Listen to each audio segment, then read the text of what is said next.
Disclaimer. I am a podcaster, motivational speaker, and full-time counselor. And here on this platform, it is my job to talk about current affairs and trending topics that have been discussed, posted, and even floating around on social media. I do not claim to be the voice for all, nor do I claim to know it all. Therefore, remember this if you remember nothing at all. It is okay that we agree to disagree, as long as it is respectful. Every Friday at 7 p.m., I will be talking about whatever I like, and you will have the opportunity to share your voice. Now, if you can handle it, have a seat, and if you can't, feel free to exit stage left. With that being said, let the discussion begin.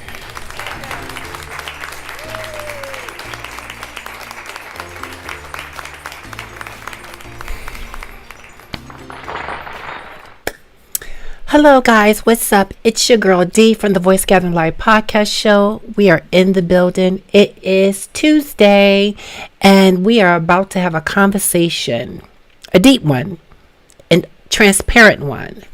So if any of our white counterparts, be it our friends, colleagues, or whomever you may be in the position that you're in, join this conversation, I strongly advise you to keep an open mind. If you're here, be willing to learn something about the views of the audience, especially from Black and brown people, and tell your truth.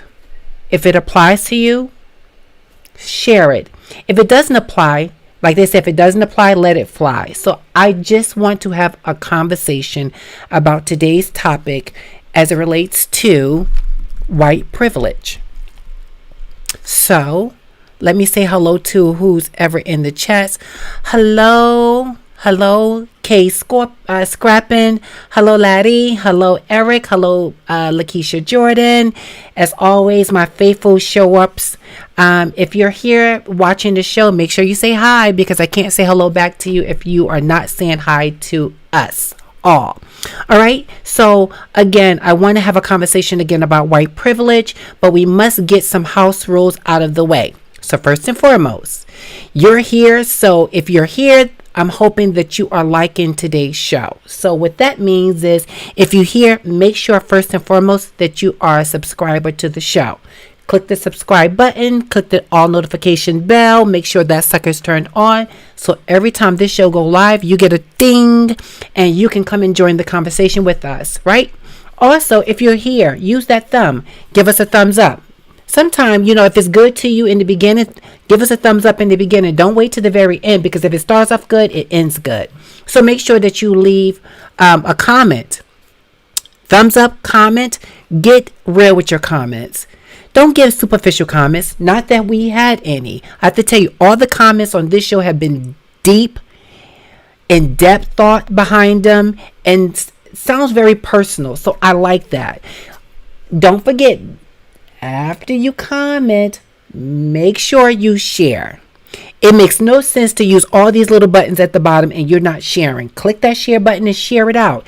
If you got a voice and you want change, or if you got a voice and you're willing to share it here, at least in this platform, on this platform, click share. Let's get more people involved in the conversation, right? So use the thumbs up.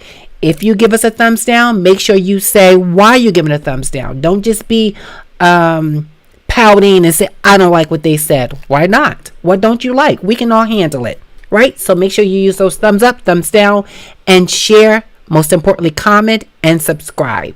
Now, don't forget, we are on all of these platforms here: YouTube, Instagram, Twitter, and Facebook. So if you're not following the show on those platforms, you have no idea what we're going to be talking about or what we've been posting throughout the week. I'm not the only person posting on the Voice Gathering page when it comes to Facebook. People send a lot of different things and share a lot of different things, and I look at it and I approve it if it's appropriate, and I share it to the platform. So by all means, use that as well, okay? Until we get our webpage up and going, which is going to be coming soon. As soon as you guys start making some donations, come on.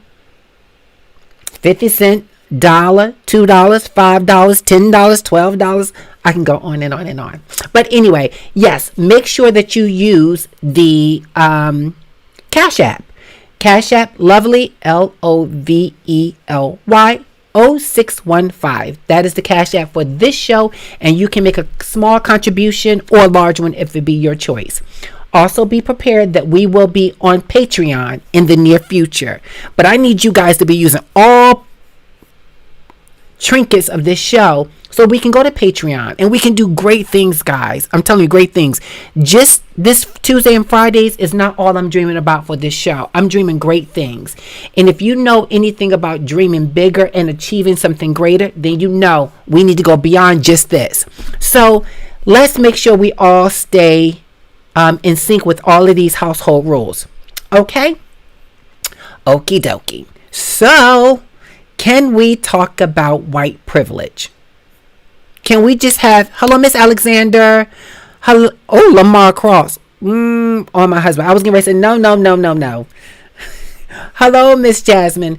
Okay, so, again, we want to have a conversation about today's show. And today's show is about white privilege.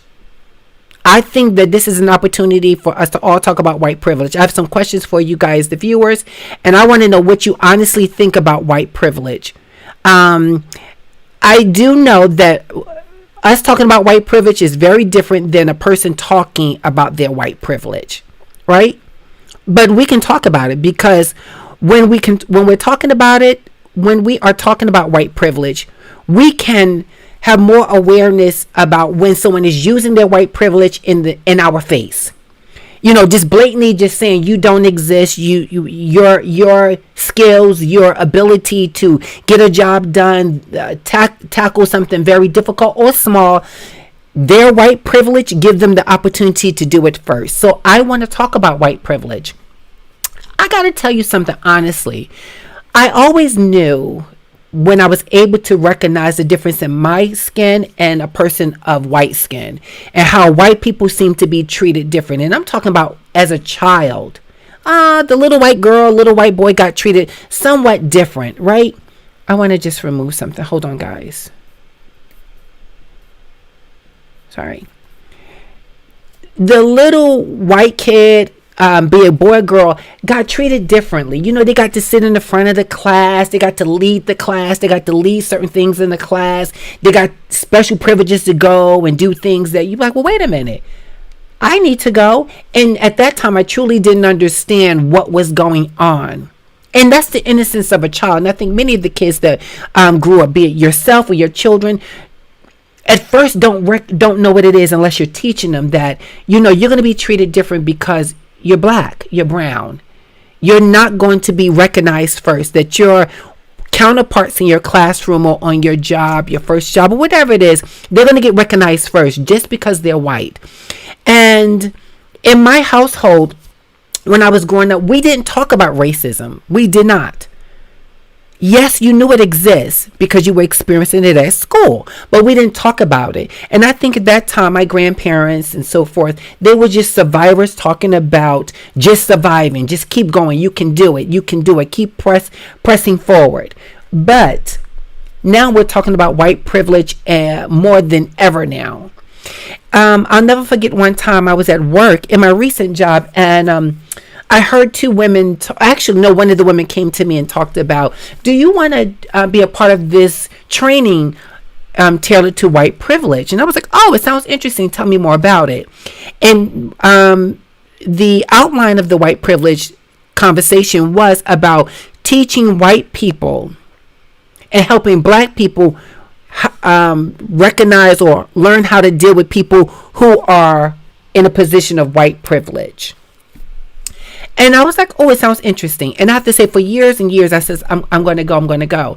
And there was a part of me kind of afraid to go. And I'll tell you, I was afraid to go because I did not want to go in there and just rip the place apart. When I'm sitting across from someone that blatantly out was using their white privilege or talking about how entitled they were, when it's just obvious day in, day out, every corner you turn, a person who is white have privilege.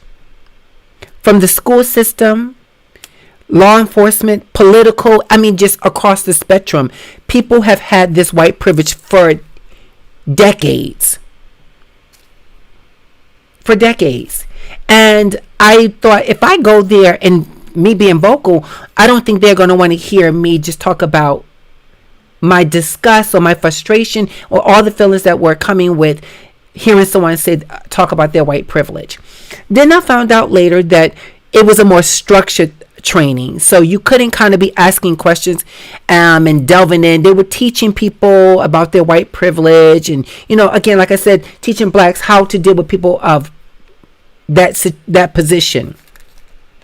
And I thought, well, you know what? I need to go to a place first where I can just get it all out first. I can just go at it first, opposed to actually, hello, Naomi, actually going into having a conversation with someone about white privilege and just hearing them talk about, well, I didn't know I had white privilege. Because I believe all white people know they have white privilege.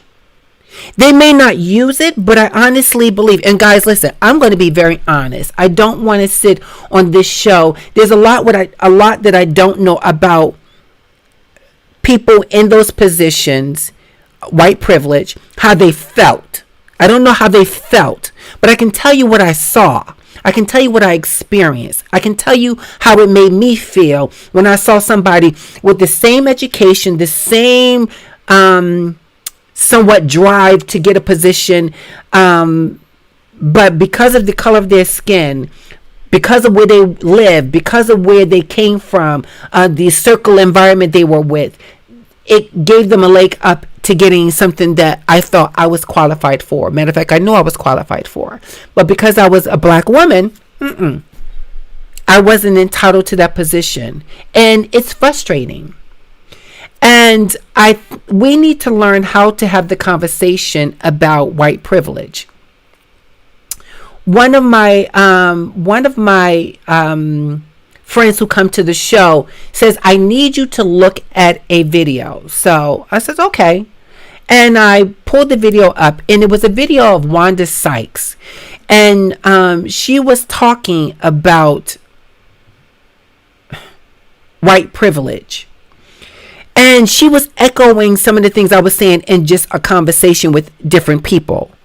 And let me tell you what I said first, and then it was echoed by Wanda Sykes. So I was not the only person feeling this way. I had a conversation with someone, and I was saying, well, listen, I get that we're marching. I get that we're marching on the front lines, and we've been marching for years. And we had we've been able to move the little piece a little step forward. But every time we take a step forward, it seemed like white privilege, people of power that's white, seem to push us back. Right? So I'm like, now wait a minute. Let me think about this. Let me solely think about this. Because I'm just trying to watch my words and keep it very honest.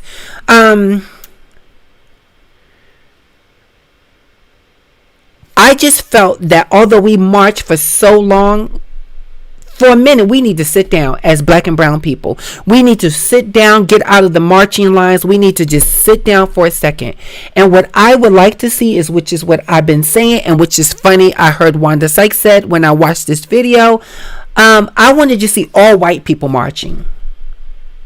Wanda Sykes echoed what I have been saying for a while, is that this was never a black and brown fight. We never started this fight. We never started this war. We never started this racism situation. We never did that. We never started this fight at all. Since the very beginning, when they took black and brown people from their native land and brought them into a place only to use them as profit and to market them, is when we got introduced to this. We never put on boxing gloves mentally, verbally, and started a fight. We never did that. It was white Caucasian people who saw themselves superior to black and brown people, and they said, well, you know what we'll do? We'll use these individuals. We're going to use them. We're going to sell them. We're going to use them as profit. We're going to enslave them. We're going to do that. Now we're in 2020, the 20th century, and we're still marching and protesting. And let's be clear. There's nothing wrong with marching and protesting. There's nothing wrong with it. But I think it's time that white people who believe that Black Lives Matter should take up the cross, take up the burden, put it on their shoulders, and actually just get in line and you march. You take on this march. You tell Black and brown people, you know what you should do? You actually should take a day off. Matter of fact, take the whole week off. And what I would like to do is turn on the television and look and see a sea of white people holding signs, taking a knee, getting dogs in their face, I'm not saying I want this to happen to white people, but all the things that we have been forced to receive. I want to see my white brothers and sisters out there without blacks being in line, standing in the face of your own race, white people, and saying, you know what? We are going to take up this race. We are going to be the ones to actually fight this fight. We're the ones that's going to say, you know what? They don't need to fight it because we invited them into this. We enslaved them into this situation. I want to see that. I want to see those individuals stand up and, listen, let's be clear. Stand up and fight the fight. I want to hear more verbalizing of white people saying, we started this. We did this. This was our thing. We did all of this. We did this. Black and brown people never, ever, ever from the beginning of time, ever have they enslaved a white person, came to this country willingly and says, we're going to enslave you and we want to be enslaved by you. We never did that. We never wanted to be judged on the color of our skin. We never did that. This was never a black and brown fight. Ever. Ever. All of a sudden you see politicians, Nancy Pelosi and all these other parties, whether it be across the lines or, non-biased, whatever, standing and, now taking a knee. What is the guy position that's head of the NFL? Come on, Eric. I know you my guru out there. The guy of the NFL that spoke and had this whole big issue about Rob, you too. What's that guy's position? What's his name? Had this position about players on the NFL taking a knee instead of putting their hand on their heart and pledging to this country that never really wanted us or respected us. They only wanted to use us as profit, as a tool to feed their children, breastfeed their children, raise their children, clean their house, crop their land. They wanted us to do all these different things. This was never our fight, ever. Now, let's be clear. I have to sit on here. Thank you for the information. I have to sit on my platform, and although I want to be very 100% transparent, and I'm not concerned about what people, as far as what people think, just, they disagree. That's what the comments and likes are for. You can definitely post that. But those people who say, oh, you're being racist or you're being judgmental. Well, first and foremost, let's be clear. Black and brown people can't be racist. I had to learn that as an adult because, when I was experiencing the feelings of how white people were treating black and brown people, I was like, oh my goodness, I'm being racist. Or one of my cousin, she was very vocal, and I used to be like, stop being racist. And she used to say, well, D, I can't be racist. I was like, but you're being racist. And then I educate myself, and I was like, oops, I was wrong. I wasn't being racist because I can't be racist. I can't. By my race, ethnicity, by my position, I can't be racist. But I have experienced being racially profiled. I have had racial slurs thrown at me, indirectly. And, at some point in my life, directly.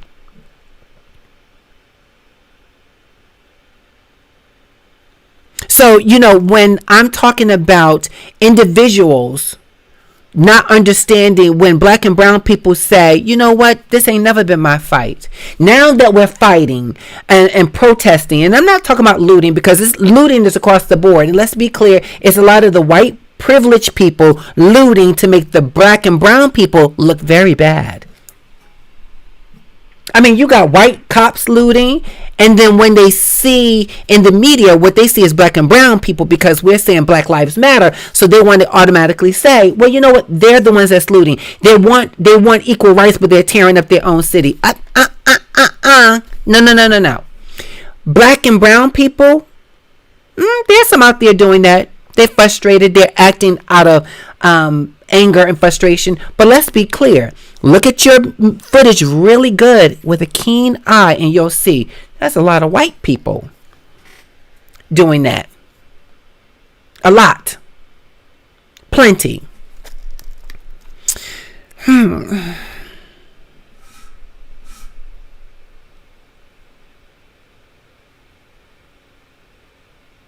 You're absolutely right, Jasmine. We don't have the power, which is why we need our white brothers and sisters to go out there and say, you know what? No, I mean, listen, I have never in my lifetime ever heard so many white people talk about fair justice for black and brown people, that Black Lives Matter. I've never in my lifetime ever, God rest my grandmother's soul, I don't think she could have ever fathomed that this would ever happen. That you would see so many white people saying, well, we stand with you. Well, I'm going to need you to stand out there by yourself. Now, don't get me wrong, because you got to clean up things because people just can't get it. I am very grateful. I'm very humble that white men and women and children, young and old, are standing out there in solidarity with black and brown people saying, we believe that all lives matter. But I need those same people to understand, until they know Black Lives Matter, all lives cannot matter. They can't. And we've been saying that for years, countless time for years. And yet, people don't seem to get it. I mean, let's be clear how they don't get it. Look at your social media and you will see white people still, mimicking George Floyd's death. I mean, from young to old, mocking his death by putting a knee on it and posting for a photo op. There's still, I mean, it's right in your face. White privilege. Let's talk about it. This Derek, if I got his name wrong, the guy who had his knee on George Floyd's neck. That's white privilege. Let's be clear, because when he saw the camera in his face, he didn't jump up and be like, let me get off this man's neck. Someone is catching me. His white privilege, his position as law enforcement gave him the power to take this man's life. Gave him the power that the 3 people he was supervising and training to go out in the field and do their job, as one of those officers was only on the job 4 days, he was not second thinking. He didn't have a second thought about, I better not show you this. I need to do this in private. I need to do this when I don't have you guys riding with me and you're following me. You are watching me show you how to do the job. He's showing them that I can put my knee on, or I can put my knee on this man's neck while he's gasping for air, saying he can't breathe. And I can tell you too, to hold him down in this position while I got my knee on his neck, because I'm a white man privilege. And when this comes up, or when that video surfaces, if it does, my white privilege and my uniform will get me out of this situation. Now, if you reverse the roles, we're talking about white privilege because this is the reverse the roles. If a black man in authority had his knee on a white man's neck and was smothering the life out of him, you can best believe there would have been no second thought, honey. People would have jumped on him. There would have been something would have happened. Something surely would have happened. He would have not been on there 8+ minutes on this man's neck, killing him if he was a black cop. No. And let's be clear. Let's be fair across the board. There are some black, brown, and all color bad cops. There are. But we're talking about those individuals with white privilege. Let's again talk about white privilege. I want you to look at this. I'm not going to be in the shot, but I'm going to pull this up so you can see the difference in white privilege. This is what white privilege is.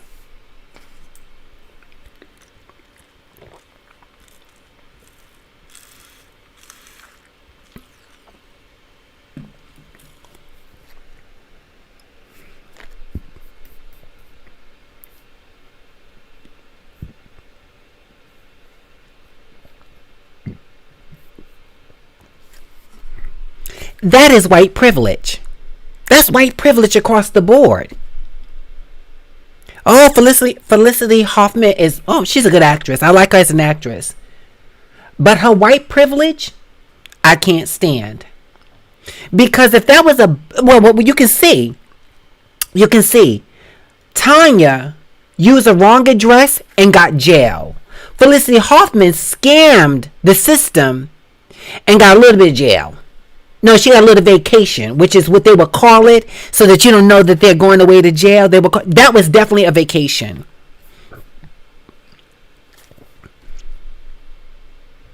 It was definitely a vacation. Fundamental issues. You're absolutely right.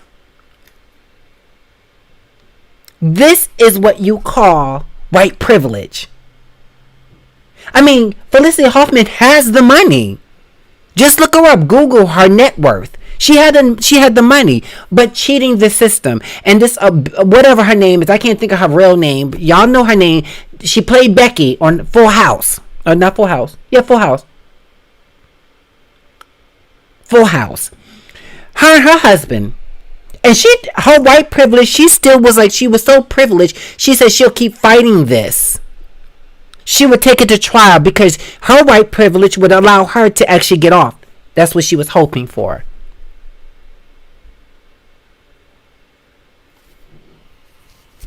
White privilege. A black person could not do these things.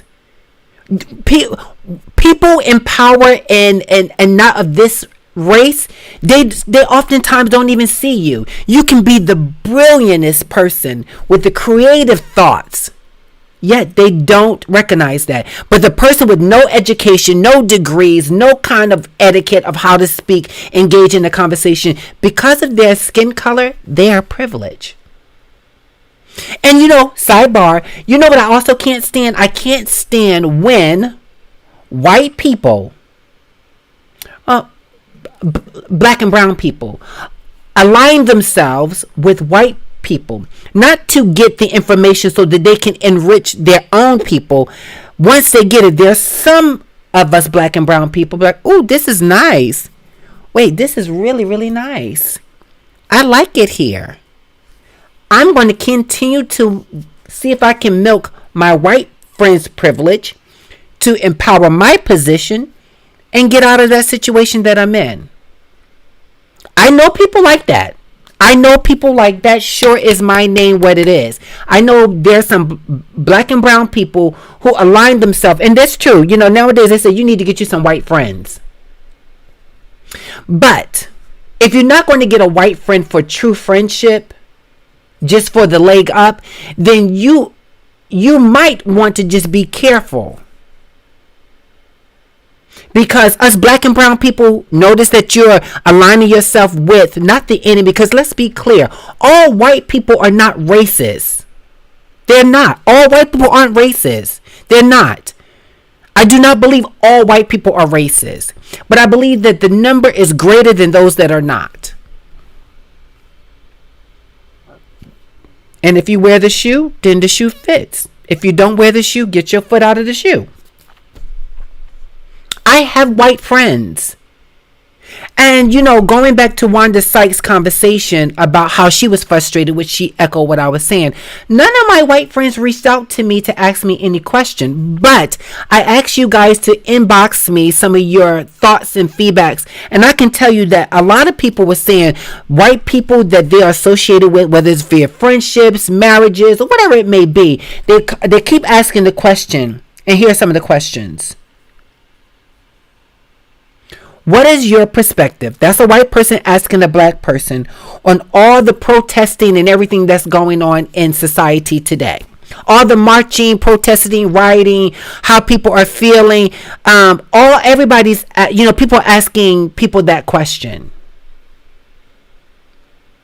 And my thought is, how do you think I feel? I felt like this for a long time, for many years. And you just noticing that? Or you just concerned? Or you are inquiring about this now? Why now? Have you not been watching the news? Way before George Floyd lost his life, Trayvon Martin lost his life, all of these individuals, Breonna Taylor lost her life. But for all of this, have you been watching the news? Have your parents taught you the real history?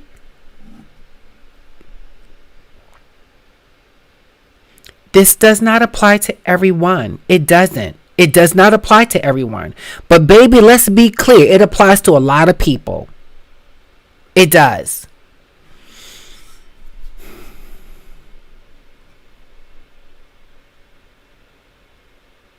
Wow. Even in the military. Unreal. Unreal. But listen, and this is what I mean about keeping your feet or your foot, your knee, your hand, your butt, everything on the necks of individuals with white privilege. And be it's marching, protesting, using your social media platform to make sure that your voice is heard. It is very, very important that we don't let up, because soon as we give a little bit of reprieve, guys, I'm telling you, this is going to go back to the same situation. We're going to hear about another black death. All of a sudden, all these black deaths that they kind of hushed is coming up. Those things will get hushed again. We need to keep the pressure on. Better yet, our white counterparts who are standing with us need to keep the pressure on. I'm telling you, we need to come up with a date. Can we start a protest? And I'm speaking just out there. Just saying, you know what? We're not marching today. Any of you want to pick up the torch and march? Any of you want to go out there and just say, black and brown people, we ask for one day. If you give us more, we'll take it.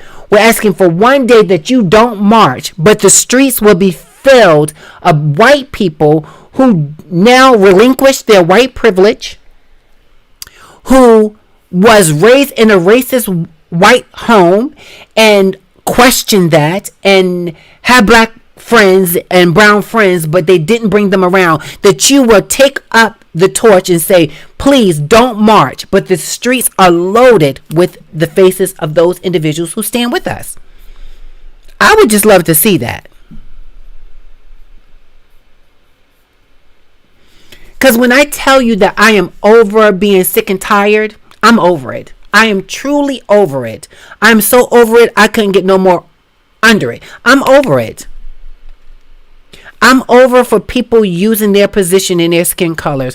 It's a shame that you driving in your car and the lights go on, and of course you're at unease because you probably been speeding or done something, or your license is not right, but you're more afraid of that white person getting out of the car, which is the double whammy. Getting out of the car, one, because they're white. You're also afraid because they're wearing the uniform. Why must we as black and brown people be that afraid? Yeah, okay, your license isn't right. You get the ticket, you get talked to as a person. You don't put the officer at risk or threaten his life, and you get your ticket and you move on. You show up to court and you just deal with it in the court. But then again, the courts are filled with those same white privileged people who have now used the system to get their education, to get the leg up, to get into position. And now they get to judge you. You're not even judged in the presence of your peers, because oftentimes when there is a black and brown person being judged, they're not judged by their peers. They're judged by racist white people. Now, everybody that's on the jury is not racist. I know. But a lot of them are. And if we don't have this uncomfortable conversation, nothing's going to change. And we'll turn on our television. We will look at the next name come across. We'll get angry, upset. We'll start just questioning what's going on when we know what's clearly going on. People using their position and their power to do more harm than good.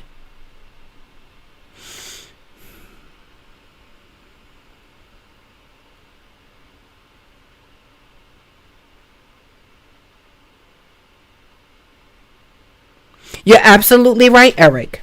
And I just wonder, do they think that's the way to get it done?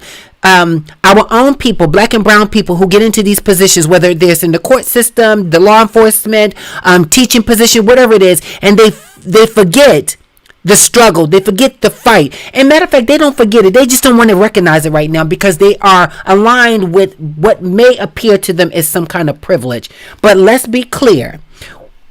Even though you're in that position, you to everybody else is still a black and brown person in a position. And the individuals who are still racist, they will continue to keep you oppressed. They will use you for that position. They're only going to allow you to move so much. It's kind of and I hate to use this analogy, it's kind of like a dog on a leash. Before they made these extended leashes, they had a little leash, the little leather leash or whatever. And you would double wrap your arm, your fist, so that you can give that dog how much space that they can walk. Then they improved the leash and gave the extended leash. And that extended leash is a metaphor for still people who are racist, white privilege. If you black and brown people get into that position, they're only going to give you as much room as they're going to allow you to move in that position. It's just the truth. They're going to do that. Listen, you be thinking like, I'm coming up, I'm making a move, I'm doing things. And people who gave you that move, some of those people said, you're only going to move as far as we let you move. And that's it. You will not move no further than we want you to move because we are the one superior to you. And that's just the world we're living in today. And if you come into this chat or this conversation and you're offended by anything, I strongly advise you to look in the mirror and ask yourself, what is my white privilege? Because I got a few thoughts.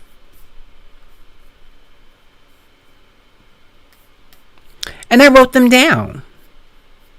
Sure did. Here's one white privilege I don't have. I do not have the privilege of having a positive relationship with a police officer in general. I don't. Generally, I don't have that privilege. Again, I do not have the privilege of having a positive relationship with a white police officer. Because I truly believe that white police officer still sees me as one, black. Secondly, black female. So, no, I don't believe I have that privilege. Not at all. Nope. I'm at a disadvantage. Second, I do not have the privilege of being favored by school authorities. Well, we talked about Felicity Hoffman. No. Nope. Do not. I do not have the privilege of attending a segregated school of affluence. Nope.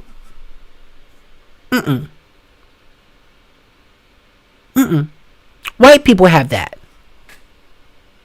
I know about HBCs. I know about our black colleges and universities. I know about that. I do. But look deeper, guys. Don't look at these.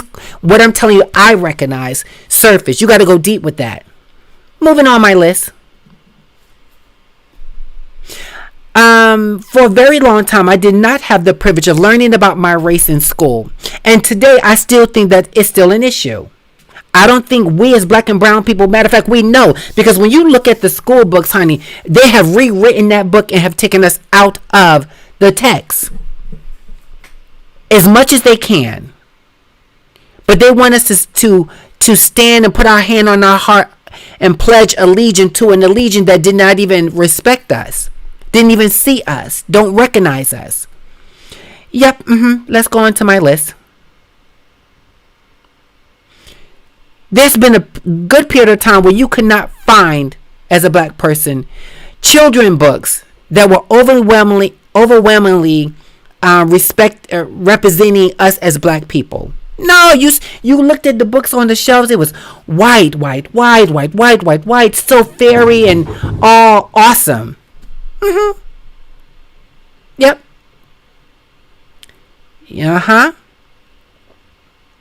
I do not have the privilege of soaking in media that support my race until all of a sudden we see this George Floyd situation. Because let's go back. Let's talk about Trayvon Martin for a second. Or just use that as an example. A light white man, and I don't think he was white. I forgot what his Zuckerman's race was. But he got off. And maybe I'm wrong. Maybe he was white.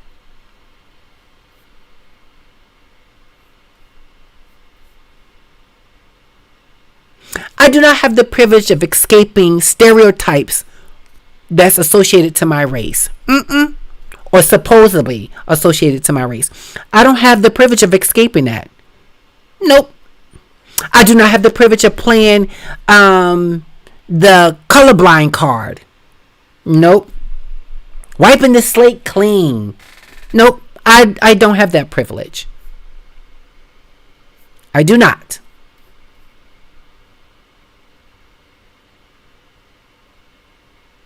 I do not have the privilege of being respected from white people in position of power. Because I truly, honestly believe they see, not everybody, but they're so outnumbered that they just see a black person trying to get into a position. And I think those individuals, when they see us go into those positions, they're like, oh, they're about to shake things up in here.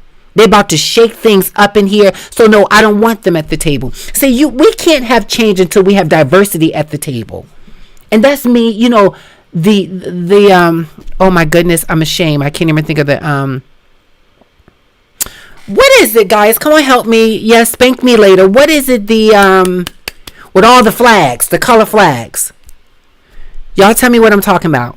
Help me out.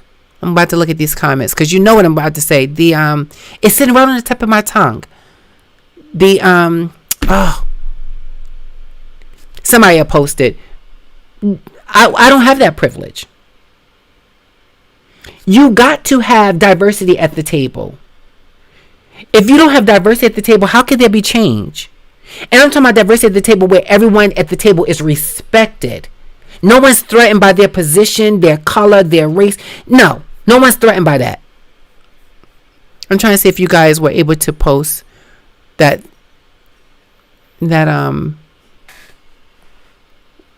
why can't I think of the United Nation? Thank you. I just thought about it. And I just look at the screen. Yes, United Nation. Until you have a place where people of all ethnicities, race, and across this globe can sit at the table and say, you matter, you matter, you matter, you matter, your life matter, my life matter, all the lives matter, and your representation of your people matter at this table. There'll never be change. We can fight to Christmas. There'll never be change. And maybe they need to shake up the United Nations. That's what maybe they need to do that.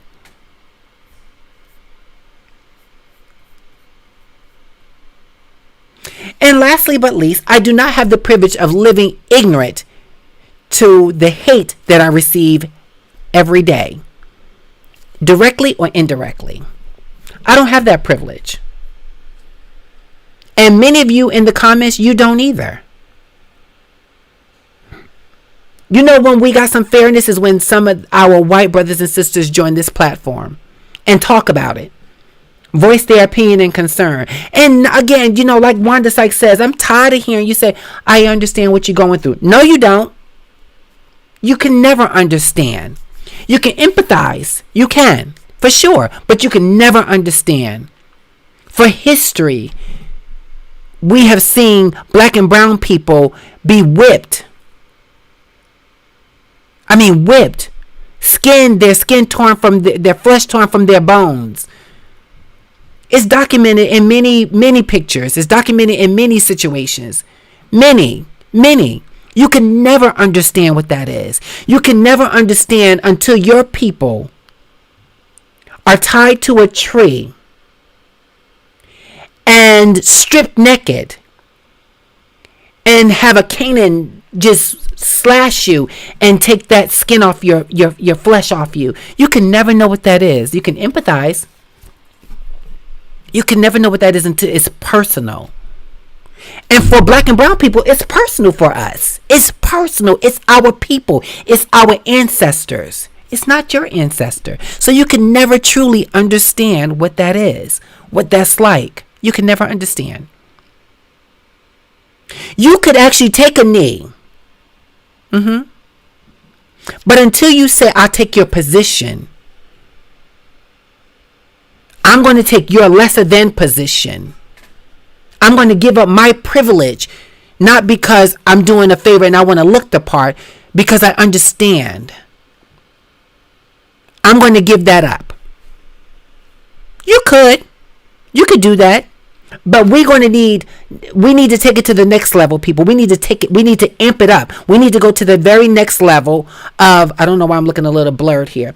We're going to go to the next level of what that means to actually stand in this position and actually, I'm sorry guys, I got a little distracted because I see that I'm a little blurred out. I don't know why, but long as you guys can see me. That I'm going to take the lesser than position, and what I'm going to do is I'm going to say, you know what, you don't have to take this position any longer.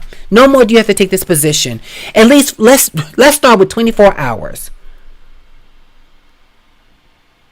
Across all social media platforms, Twitter, Facebook, Instagram, YouTube, every platform, white people, tell black and brown people, please stay home on this day. You guys come up with a date. And you tell us that you're going to go fight this fight and do the fight because you know it's right. That's what you do. Because what I see a lot of this, now this is just a little example. Somehow I still believe we're outnumbering the white people out there. And what I want to do is see it reverse. Let's see one black fist and all these white people fighting for this cause. That's when the change is going to happen. When white people say, you know what, I'm not going to patronize my white counterparts' business anymore because they're not about free speech. Hold on, guys. I'm going to do something. Hold on. I hope that helped. Because I don't know what's going on. I don't know why I'm looking a little bit blurred. But you guys can see me.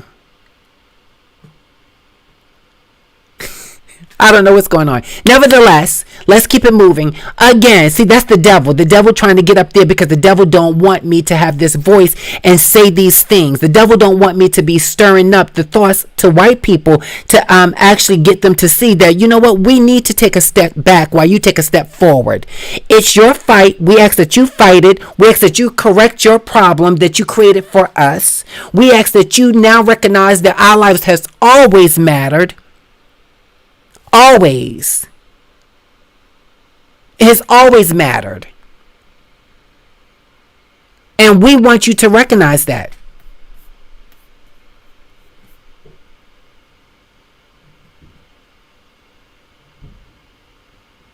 Thank you, Naomi. So, let's be clear. We want you to take this fight on and fix your problem so it's no longer a problem for us. We are ready to let go of this drama that you have created for us, this injustice that you have created for us, this fundamental issues that you have created for us. We want you to now take all that from us since you gave it to us because we never wanted it. And we ask that you fight the fight. We ask that you go to the polls and think that, remember, that black lives have always mattered and we have devalued them. We have dispositioned them. We want you to take all that back on and say, you know what, this has always been our fight and we're going to do right by them now. We are. See, once we can start getting these things, all this other stuff that's connected to it will correct itself. It will correct itself. We need to get those white racist individuals out of office. If you white and you're in office, you need to be somebody that's for the people and not for your people.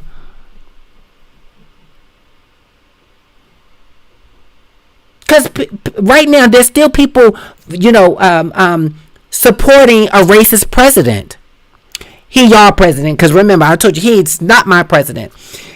Still fighting a racist president. There's still, we got franchises still marketing, backing him. Chick-fil-A, Wendy's, Pizza Hut, all of these different entities are still supporting a racist president. And you can't silence me. I just got a little frustrated too. You can't silence me and say, oh, well, we're not going to air your show because you're saying that Donald Trump is a racist. Well, I'm just asking you to listen to Donald Trump talk.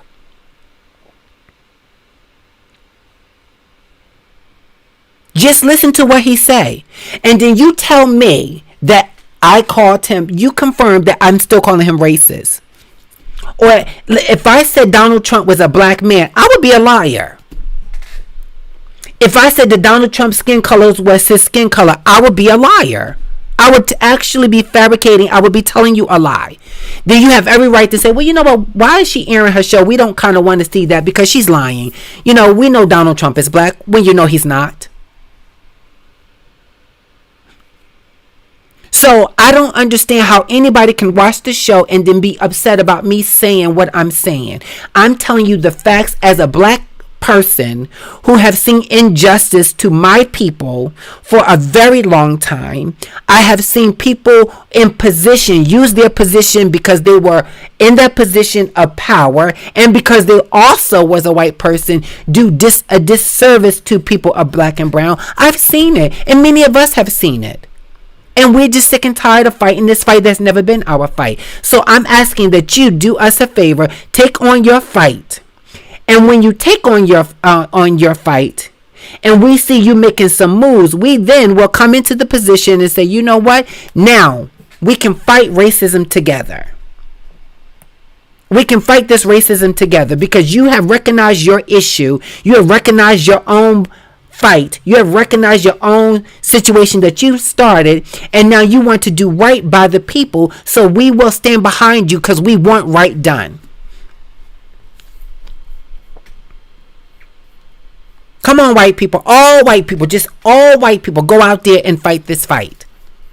That's what I want to do. I want to do is see you guys fight this fight and make it better. And then go on social media of any platform of your choice and just blast out there. We are not taking it anymore. We are correcting our problem because this is not their problem. This is not their situation. We have made it their problem.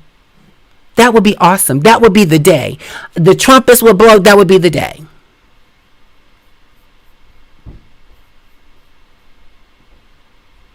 Because I can't unpack the racism. Nor can my black and brown sisters and brothers in this chat. Our white counterparts, our white brothers and sisters, because they are our white brothers and sisters. They are. Because it's the human race, not the white race, which it's been for a long time. This is how you unpack this situation. Look at this really quick.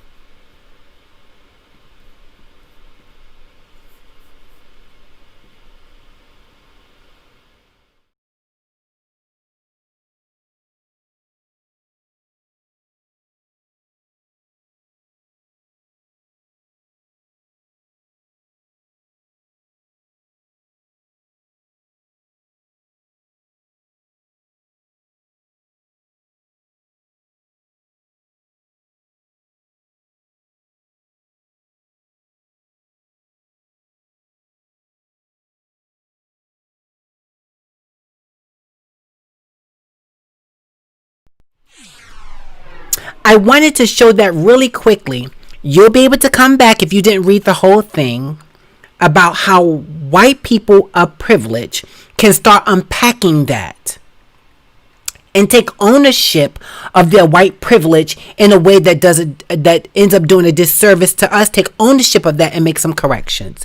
That is what I just shared. So I encourage you, if you did not watch it, come back to the show, because the show will be live later on. By tomorrow, the show will be up so that you can see it. You can click the live chat and you can see all the comments that was posted, that was previously posted while you were on the show, and you didn't get a chance to read it all. You can come back and watch that and then see all the clips that I posted. But I want my white brothers and sisters to now take ownership on unpacking your white privilege.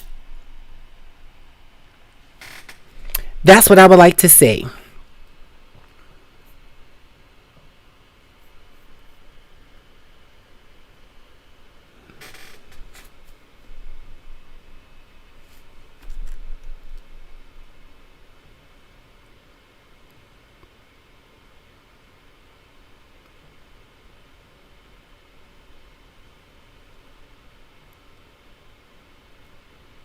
All right. We're a small crowd today. We got 5 likes today. I think the number was high as maybe... we got 7 people watching. I'm one of those people. So, nevertheless, there is a saying that's in the Bible. And the Bible says that where there's 1 or 2 gathered in his name, he is in the midst also. So for those who are non-Christian people, okay, I'm not trying to push my Christian beliefs on you, but I can tell you that even though the numbers look low today, we are making our voice heard. And we can continue to support and be aware of our disadvantage and start requesting, demanding, and implementing our respect. So what I mean by that is when you're standing to your next white counterpart, and you see them using their white privilege, you have to find the way of communicating and getting your voice heard so that that person recognizes. Now, you're probably not going to go on your job and say, you're using your white privilege. You're probably not going to say that. Okay. And I probably suggest that you don't do that. But there is a way to have a conversation, especially if the person smiles in your face and act like they're your friend. You might want to figure out, wait a minute now, hold on. Can we talk? How did you get that? Wait, let's look at our credentials. Let's look at it. Wait, I have the same thing. We're equal here on paper. But face to face, we're not. So, anywho, oh, yeah, y'all right. I do look okay. Good. Because I'm telling you, one of these monitors is a little bit cloudy. But again, that's when we start to learn how to have the conversation with our white counterparts so we can have change. So let's be clear. It's our responsibilities to not accept white people throwing their white privilege in our face. It is the white people's responsibility to correct their problem and unpack their white privilege. And if you want unity in this day and age, it starts there. And when you start doing that, it will start showing up in the White House. It'll start showing up in the schoolhouse. It'll start showing up in the churches. It'll start showing up on your job. It'll start showing up in your circle of friends. It'll start showing up in your personal relationships with anyone. It'll start showing up there. But you first have to recognize that you have a problem and it's not our problem. Okie dokie. Well, once again, we have done it. We have had a difficult conversation about a very sensitive topic. And we have been transparent in our disclosure. And for nothing more, people should be able to respect that. And if you have a problem about our transparency, our honesty, then you are the problem. Thank you guys. Once again, we knocked it out the park. Make sure you tell people about this show. Invite a friend. Don't forget, thumbs up or thumbs down. Make sure you comment. And everybody so far, I don't know if you've been watching the show and you did not actually comment, but please make a comment so that we can Recognize that. Make sure you click the share button. I'm notified when you guys are sharing. Let's not be afraid to share now. We're going to talk about it here. Let's get the word out there. And I saw something. You got that right, Eric. There's privilege in the workplace. A lot of it. A lot of it. So hopefully we get to see some change before it's too late. But as always, guys, people have been sending me suggestions for the show. Remember, you can directly send me a message saying that you would like to see me talk about or bring up the topic on this show. I'm open to that. You also can be a co-host on this show, especially if you have a voice and you're not afraid to use it. Because what we do, we respect everybody here on this platform, even if we disagree with them. So guys, thank you so much. I will be seeing you guys Friday sharp 7 o'clock.